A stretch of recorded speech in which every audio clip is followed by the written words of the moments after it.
White Sox general manager Chris Getz is surprised that the club has lost over 110 games. However, he admitted he isn't shocked that they've lost over 100. Let's discuss why that is disturbing next on Locked On White Sox.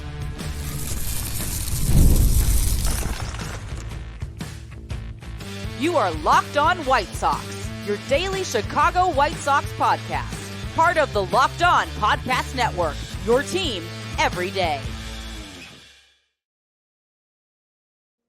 Hello, I'm your host, Todd Welter, a lifelong Sox fan and the site expert of Southside Showdown, part of the Fansided Network.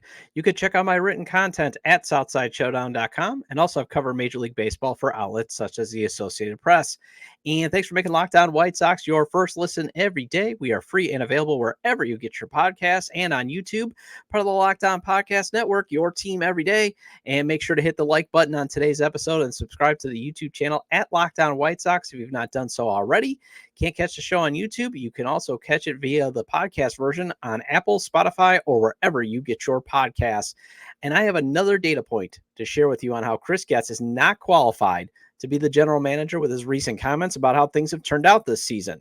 Then let's shift to Getz commenting on whether he will trade Garrett Crochet in the offseason.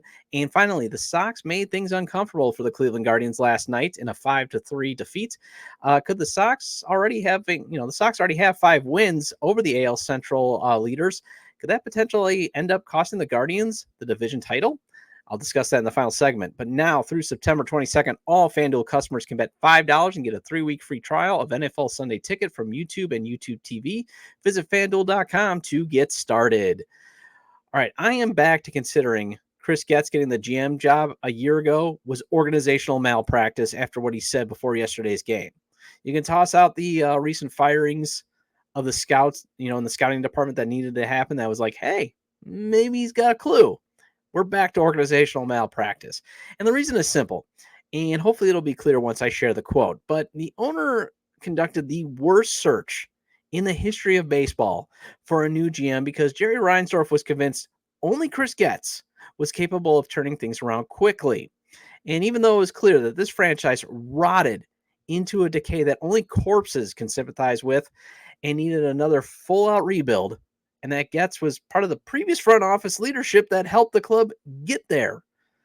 A full-blown rebuild was clear to the fans, probably 29 other teams, and it turns out Chris Getz, but not to the owner. So turning things around quickly is the ceiling standard you and I should be holding Getz to, and he has clearly failed miserably to even reach that floor. Actually, that's the floor standard. I'm sorry. Not ceiling, the floor standard. My bad. But anyway, the man who knew so much about this franchise and was teaching the farm system to play baseball the way the owner liked, only Chris Getz could get the Sox back to the top of the AL Central in an unrealistic timeline. Admitted, yeah, I'm not going to turn things around quickly today. That's basically what he admitted. And that to me is a sign of organizational malfeasance. It is because the franchise had a chance to have a clean and fresh slate last year and instead continued to end up digging deeper and deeper with no rock bottom in sight. I mean, they continue to find ways to find rock bottom. Just when you think, yep, they've hit it. Nope. They're going to keep digging. And it's because even though the GM had very limited financial resources to pull off the impossible, the GM was still sold as being able to accomplish mission impossible when there was an actual candidate on the open market who maybe could have. Finally, it is because while there's nothing wrong with a teardown to get young assets, so there's nothing wrong with selling off players, you can't rebuild in the fashion the Chicago Cubs and the Baltimore Orioles did. And even the White Sox, you could say, well, they traded off all their assets. They tanked in the last rebuild. But a lot of those guys, remember, came through trades. It wasn't like how the Cubs just tanked all those years, drafted guys like Chris Bryant, Javier Baez, and then did trade for Anthony Rizzo. Or the Orioles, as you've seen, they've been just built through the draft because they tanked so much. The new rules don't allow for that to happen. All right, so you're like, Todd, can you get to what Chris Getz said that's got you so disturbed? All right, I'm on it. Here's what Getz said, and this is via Scott Merkin, the Chicago White Sox MLB.com beat reporter. It's at Scott Merkin. This is it. Quote, if you would have told me we were going to end up flirting with the record, I would have been a little surprised. Now, if you would have told me prior to the year that we would have ended up with over 100 losses, 105, 110, I wouldn't have been as surprised, end quote. Okay. Breathe. If you've just heard that, that's right. Your general manager just literally came out and said, yep, this team was going to lose 100 games. And we knew it was going to be bad. But don't actually verbalize it, because I basically said, to me, first of all, that's a data point in a guy who's just like, well, I knew it was going to be bad, so I just threw this thing together, threw it against the wall. When you probably whispered in, sweet nothings into the owner's ears saying, you know what, I can get this thing turned around pretty quick. Because, the speculation is Getz weaseled his way into the job by whispering sweet nothings into Jerry Reinsdorf's ear. And now, had the Sox not lost 101 games last year and maybe not put themselves not into lottery consideration by losing, say, like 90 games last year or, 85 games, fine. Or even if they had won the lottery this year, gotten the top pick instead of the number 5 pick, okay, go ahead, build the worst team in the history of baseball, because, at the end of the rainbow is Ethan Holiday, who's got the talent to be your Bobby Witt Jr. But he knew the team was lottery. He went in knowing the team was lottery bound this year and likely to be excluded next year. So while you and I know the chances of the team being competitive were very slim, you would at least want to put out a product that is better than what it was last year. Show that you could be better, and you failed miserably, especially when the rules totally dissuade big market teams from tanking. And while the Sox act like a small market team, they do play in Chicago. And was the team's reputation tarnished in the free agent market? Sure. But a GM worth his salt might be able to do better getting players off the scrap heap. Good GMs realize Mike Clevenger has no value on the trade market, will usually be on the IL, and is a major PR hit when the team is already not very popular among its fan base. Don't sign him. Don't bring him back. When he went through the entire spring training, nobody wanted him. But hey, Chris Getz, he's going to pull that guy off the scrap heap. He's going to think that Clevenger's going to replicate what he did last year, and he's going to trade him for a boatload of prospects. Ain't wrong. A good GM realizes Martin Maldonado's career is cooked and finds a better option to start a catcher. A good GM realizes that Tommy Pham's trade market was already established before you even signed him, because he was traded last year.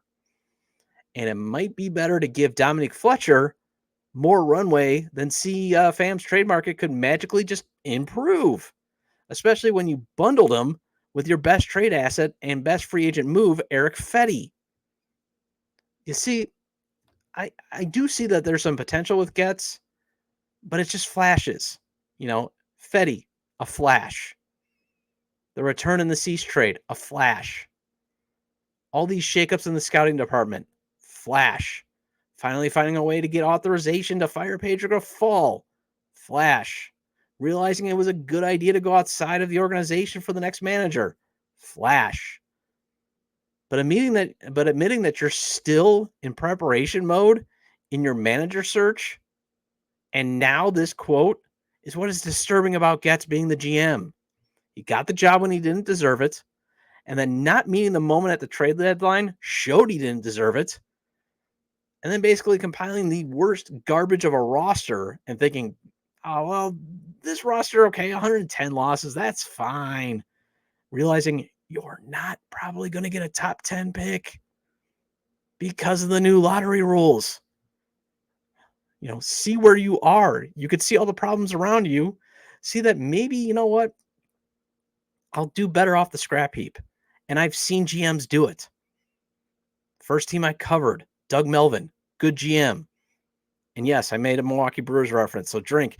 But Doug Melvin, he found plenty of players off the scrap heap and got value for them. And guess what happened? It took a little bit, but they got back to, the Brewers got to being competitive under him. So trust me, it can be done. Now, yes, in the interim, it's maybe 90 losses instead of 100, but I've seen it happen. And if he was going to be a GM on the Chicago White Sox, it should have been under the context that he was the GM under a president of baseball operations. He literally should have been given a supervisor. And now you and I have to rely on him to be able to pull off one of the biggest rebuilding projects in the history of baseball. And that should make you disturbed, because I know I am. Well, Chris Getz did say something that at least made some sense regarding Garrett Crochet and if he'll be moved in the offseason. So let's discuss that next on Locked On White Sox.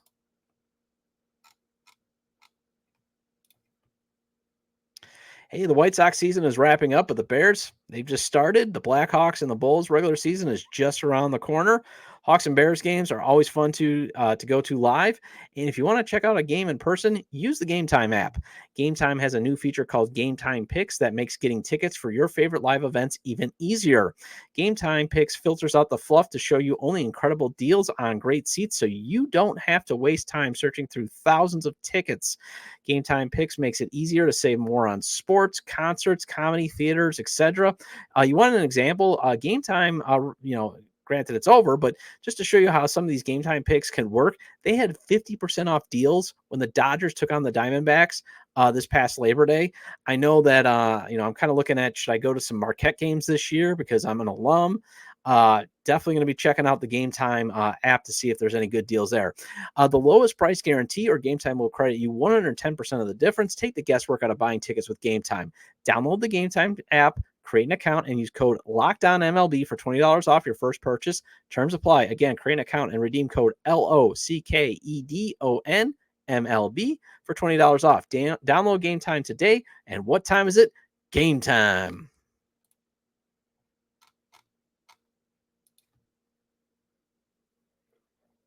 And thank you for making Locked On White Sox your first listen. For your second listen, enjoy the Locked On MLB podcast. Host Paul Sullivan, a.k.a. Sully, is here daily to provide national expertise with his trademark humor to help you get ready for the MLB playoffs. Prepare for the Fall Classic with Sully, who has it covered every single day on Locked On MLB, available on YouTube or wherever you get your podcast, part of the Locked On Podcast Network, your team every day.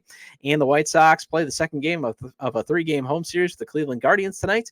The first pitch is at 6:40 p.m. Central Standard Time. Catch every pitch of the White Sox hometown broadcast with SiriusXM on the SXM app. Search White Sox. Welcome back into Locked On White Sox. I am your host, Todd Welter. Make sure to hit that like button on today's episode and subscribe to the YouTube channel at Locked On White Sox if you've not done so already. And if you can't catch the show on YouTube, follow or subscribe to the show on wherever you get your podcasts, as Locked On White Sox is available via audio on places such as Apple and Spotify. All right, there was at least a glimmer of hope that Getz understands a rotation anchored by Garrett Crochet for years to come might be better than trading him in the offseason. Keeping him is a clear sign to the fan base that the franchise is willing to keep the talent it drafts and develops. The expectation under the Reinsdorf regime has always been those types of guys, they get traded at the first possible moment when it comes time to pay them, or at least pay them a lot of money. And while trading him will help the club get those desperately needed hitting prospects with the potential to be superstars, do you actually trust Getz to meet that moment? I don't. That is why it is nice to see Getz see the light of trying to get Crochet signed to an extension. First, it is at least a good idea to make one more run at signing him to an extension. I remember before the trade deadline this year, the whole hubbub was the Sox made a brief run, but I'm sure they gave out this astronomical number, and Getz is like, I can't get my owner to agree to that, so I'm going to trade him. And then he completely dropped the ball. He let that announcement of Crochet wanting an extension from any team that trades for him because he wasn't going to go to the bullpen and he wanted to finish as a starter this year. He let that get out, and then it just completely cratered his trade market. But at the same time, it was also because he did have such high demands, which he should. You don't have to trade Garrett Crochet. They didn't have to trade him at the deadline. They don't even have to trade him at this offseason. They don't have to trade him at next deadline or the following. They have him under team control for 2 years. The only time that they must absolutely trade him if they don't have him to an extension is 2 years from now, trade deadline. But again, good to take one more run at seeing if you can get him to sign to an extension. And if he says no or demands like $300 million instead of say $100 million, then fine, trade him. Also, Getz admitting that he's not actively trying to trade Crochet. That's another flash, because it's good GM talk, and second, it's good planning. And here's what I liked. I read this Vinny Duber in his piece on CHGO. You can check it out on allchgo.com. You can write what he had to say about what Chris Getz said about trading Garrett Crochet in the offseason. And this is what he wrote. But Getz said Monday that the team isn't actively looking to deal away a guy who's been the only thing to go right this year on the South Side. Someone whose young age and eye-popping performance this season could make him the perfect candidate for a spot at the top of the rotation for years to come. Quote, we're really proud of what Garrett has accomplished as a starter this year. He's been one of the bright spots of baseball, quite honestly, Getz said.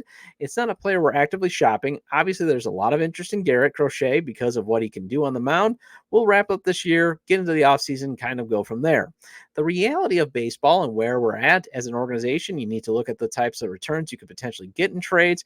We need to weigh where we're going to be in a year or 2 years, but we also know how talented he is, and he can certainly lead a rotation with the White Sox or anyone else. So we're going to take advantage of what he's capable of doing as a starter, but also it's wise to see what the market holds for Garrett Crochet to see if we can improve the White Sox for the future, end quote. But keeping Crochet around will cost money, and a lot of it, probably. And the White Sox haven't been known for handing out those kinds of 9-figure contracts that lock up young talent these days, nor has Jerry Reinsdorf said anything to dissuade from long-standing notion that he's against handing out such contracts to pitchers in particular. So the one thing is, later in the piece, Vinny does mention how that Getz is going to try to engage in contract extensions. In fact, this is what he had to say, quote, we'll have those conversations regarding extension with Garrett and his team. He's got every right to play under the contract he currently has, and if he wants to go to free agency and see what he can do, that's his right. He's earning that. But the dialogues he has still been very strong with Garrett and his group, and will continue to talk in the offseason, end quote. So, I think he's playing that perfectly when he said that quote. You know, that's kind of, hey, I'm going to make a run. It's probably not going to be a good run, but it's going to make a run. And if it doesn't work out, you can at least say, hey, this is when his trade market's at its highest. We're going to move him like we did Dylan Cease, and we need to get more pieces. And while there will be a portion of the fan base, and as long as they make a run and an extension, I might not be one of them, but as of right now, I am one of them.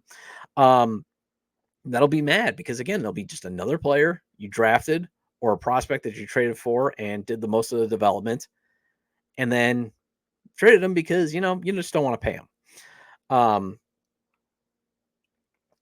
And the other thing is, you and I have every right to be skeptical that Getz is going to be capable of getting Crochet to get his name on the dotted line. Again, this quote is just flash, and are you excited to see a pattern here? That's all Chris Getz is right now. He's just flash. He's got to prove it. If Getz gets Crochet signed to an extension or gets a good return on a trade, then he'll have met a moment. But if he gets the Fetty return, then there's another sign that he cannot be trusted, that he's not going to be capable of doing this job, because this is a monumental task in this rebuild. This rebuild is going to be monumental. You need a GM that can step up and accomplish. You need a GM that can get things done, like signing your best pitcher, your all-star, your ace, to an extension. Or if you can't, then yeah, you got to turn around and trade him when his trade value is at its highest, and make sure you get players that can replace him, that make you not miss him as much. And then hope that they don't turn out to be like Yohan Moncada and Michael Kopech. Because remember, briefly, I didn't miss Chris Sale because, hey, I got Michael Kopech and Yohan Moncada. They're awesome. And then everything went to bleep. So Crochet getting signed to an extension, that I think is your next data point in seeing if Getz continues to be a capable or incapable GM. Although we still have a few more, obviously. You've got the manager. That's one more. And if he trades Luis Robert Jr., that's another. So we definitely have 3 data points in the offseason before, you can definitely say, you know what?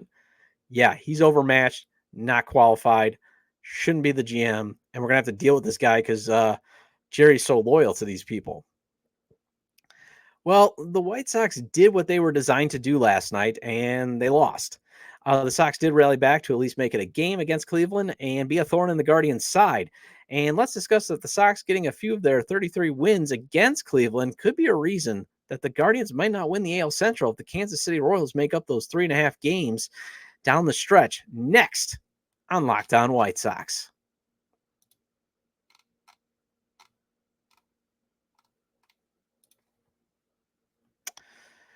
You've heard me talk a lot about FanDuel, America's #1 sportsbook. Well, FanDuel has something a little different for you. Now through September 22nd, all FanDuel customers can bet $5 and get a 3-week free trial of NFL Sunday Ticket from YouTube and YouTube TV. Then, with a YouTube TV base plan, you'll be able to watch every regular season Sunday afternoon out-of-market game. All you need is a Google account and a current form of payment, and you can cancel anytime. And always be on the lookout for FanDuel's Profit Boost promotions. That means when they're offered on any pre-live straight money wager, like what they had on Sunday's games with NFL Week 1, if your wager wins, your winnings will double. So make sure you always are on the lookout for those Profit Boost promotions. And if you're done playing the White Sox and you want to play the Bears next week against the Texans, Chicago's +6.5 and +220 on the money line. Just visit FanDuel.com, download America's #1 sports book.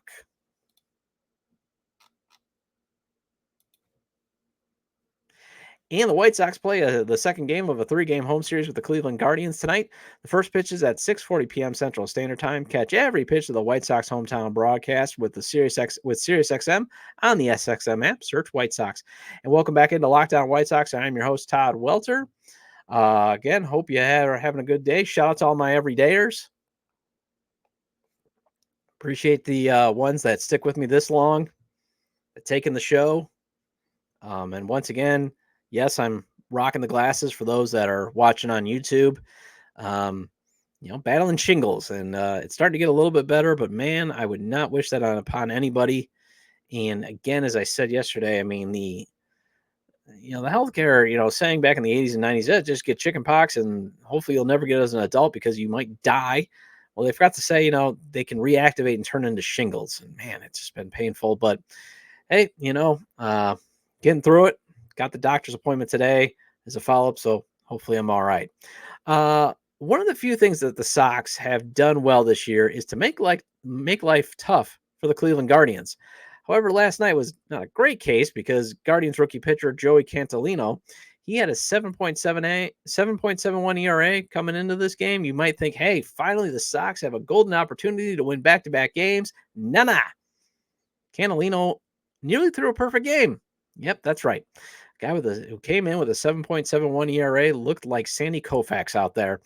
But hey, at least Brian Ramos, his first career home run. It was a 2-run shot.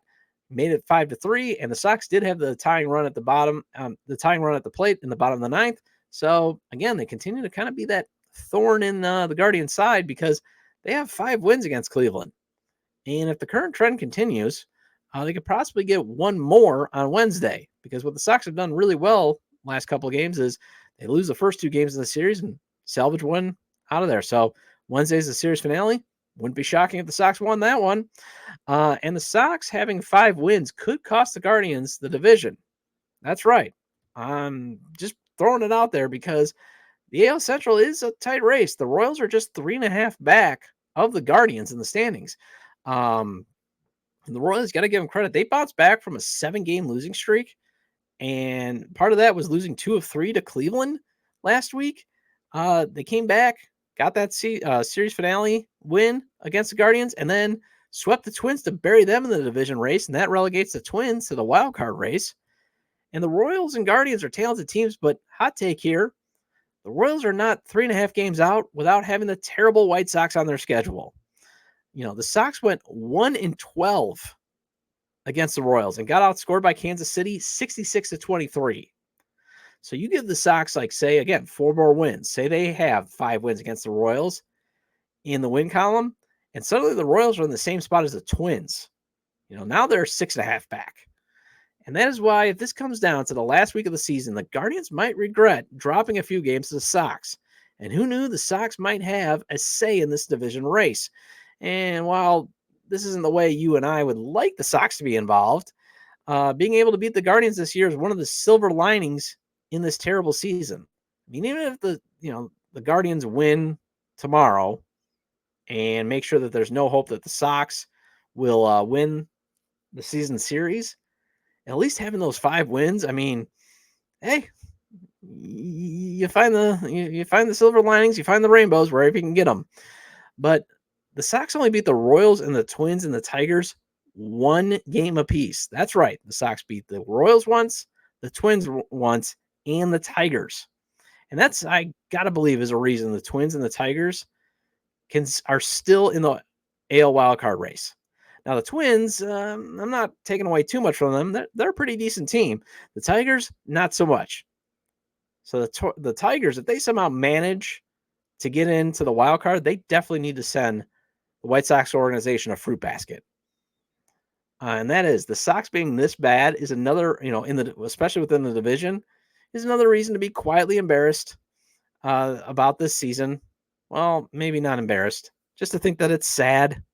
I think that's the most appropriate, as I said yesterday on yesterday's show. It's just sad, but you at least got to be proud that they could help make things rough for the Guardians to win the AL Central. Well, that wraps up this edition of Locked On White Sox. Thank you for making Locked On White Sox your first listen today. Now go check out the Locked On MLB podcast. Prepare for the Fall Classic with Sully, who has it covered every single day. You can find the link to the Locked On MLB in the description, so you don't need to search. Part of the Locked On Podcast Network, your team every day. I'll be back tomorrow with Rob Hart of WBBM to discuss the White Sox trying to get a new stadium. And should you and I be worried that the team is headed to Nashville? Well, we'll discuss that with Rob. Feel free to leave comments about today's discussion regarding Chris Getz's comments about him not being shocked that the Sox lost over 100 games, the club's stance on Garrett Crochet's future, and the Sox possibly being one of the reasons the Guardians do not win the AL Central. You can leave them at the episode page on YouTube, X, formerly Twitter, at ToddJDub or at LockedOnSox, or you can email me at LockedOnWhiteSox@gmail.com. Have a great day. See you tomorrow.